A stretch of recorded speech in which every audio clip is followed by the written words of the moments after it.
Hello, beautiful people. Welcome to Global Happiness today. There's this general saying that you cannot be flogging a child and expect that person, you cannot be flogging a person and expect the person not to cry. Well, this issue of Igbo's marginalization, a particular section totally relegated to the background, it has been relegated to the background for a while now, but right now everybody's beginning to talk about it. It's no longer something that it's not hidden. Everyone is saying it, and people are beginning to talk about it. And they're actually taking a sweep. They're looking at it with an objective mind, which I feel also we should look at it also, where former presidential spokesperson have also decided also that Nigeria should look at this with a bigger with a bigger objective and bigger perspective, and also the northerners should also look at this with objectivity in mind. Before we go into the newspaper to find out what is brewing on social media and what Nigerians are saying concerning the issue of Igbo marginalization, Biafra exit, referendum, and all that. To like you, subscribe to our channel by clicking on the red subscribe button beside it to see bell notification icon. Please go ahead, click on it to get notified as soon as we update our channel on YouTube. Well, former presidential spokesperson Ruben Abati has said that it is wrong for northern leaders to feel irritated when people from southeast say they are marginalized. In an opinion piece, Abati said every group has the right to have their own share of the cake before anyone begins to talk about merits. According to him, the idea of zoning of the country's presidential seat was formed to ensure that the 6 geopolitical zones of the country have a sense of belonging. Right now, as Nigeria moves towards the 2023 elections, some people have been saying zoning is no longer important and there should be an open field for everybody.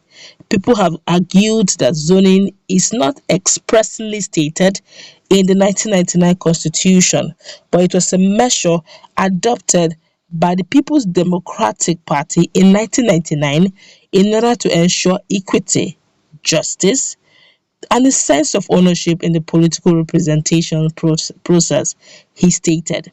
Abati further argued that zoning is in line with the ideals of the federal character as stated in sections 14, subsection 3, section 147, subsection 3, and section 171, subsection 5, and the establishment of the Federal Character Commission in section 153, subsection 1c, and Part 1, Subsection C of the Third Schedule. He added that the rotation of the presidency between the North and the South, which has now become controversial, will likely make or mar the 2023 presidential election. Recalling that the Southern Governors Forum had insisted that the next president of Nigeria must come from the South, Abati said it is unwholesome for the Northern Elders Forum, coalition of northern groups, and the Arewa consultative forums to argue that the North has as much right as any other zone in the country to run for president in 2023. Many groups felt marginalized, and it's quite disturbing to see the northern leaders sound irritated when they hear the Igbo say they have been marginalized for too long and they are also entitled to be president of Nigeria, he said. Quite a strong one if you ask me.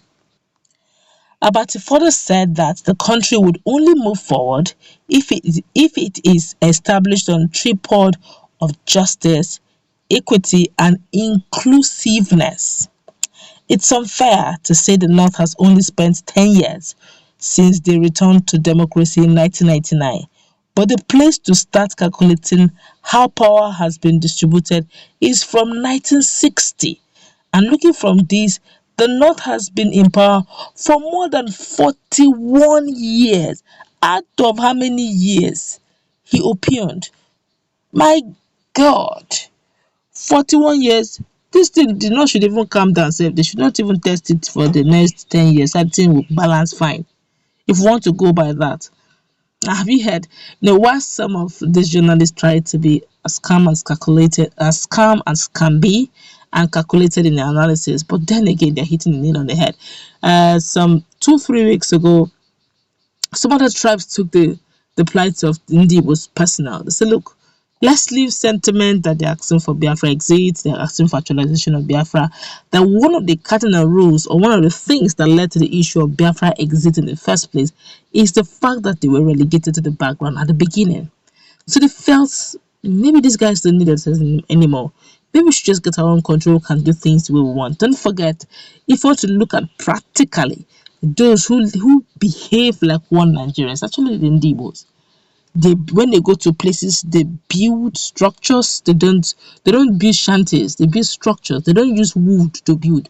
They use permanent things, permanent instrument equipment to build, to show that they have this sense of belonging in that place.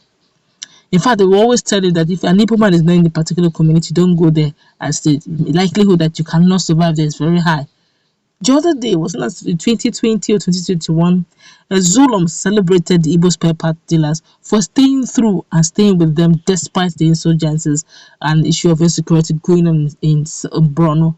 He celebrated them. At some point, I think during the Utah, he provided free buses for some of them who want to travel back home and come back. That's to tell you that they acknowledge their presence and the fact that they've been useful. So now that's to tell you that theIndi was also, this issue of no victor, no vanquish was orally, verbally said, but there should be activities to include them. Maybe to bring those words to action. Maybe if there was more inclusiveness for the Igbos, maybe we wouldn't be hearing the ideology of Biafra coming again. I could still remember, I think when I went through history where they said that there's no victor, no vanquish, say, but never again. Let this not happen again. Because if they treat the Igbos again, like the Biafran spirit may rise. And that's what you're seeing here, is rising. You can't tell them, you keep telling them, okay, nobody's leaving, Biafra exit, nobody should go. But have you bothered including them in the helms of affair? Have you bothered reorientating them? Said, okay, fine. Maybe about our issues, we're going to inculcate you back into the whole system. It's that cry of marginalization that may have brought this. Now look at what Abati said. So can we go back to, date it back to when it's 1960? And let's begin to calculate how long the North have ruled. 41? That's quite huge. Then after that 1960, how many times have an Igbo man ruled? If you wanted that, the whole thing about PDP and saying, okay, it was actually orchestrated on zoning, though it may not properly. And each time you talk about the issue of zoning and this issue of presidency, the North are always very quick to tell you, let's go back to constitution. And when they talk about constitutional amendment, you see this dragging of feet towards it, and they keep recommending, after recommendation, implement now becomes a hackling task. And these are things that are making some tribes look at it and wonder, are we truly, or are the Southeasterners truly wanted in the whole scheme of Nigeria? But that's, we're going to wrap it up. Let's meet in that comment section. What's your take? Do you agree with what Abati said? Or do you just think maybe it's about time for the Southeasterners to just take a walk? But I feel also that the North should also look into this matter with air of objectivity, and let's see how we can reintegrate.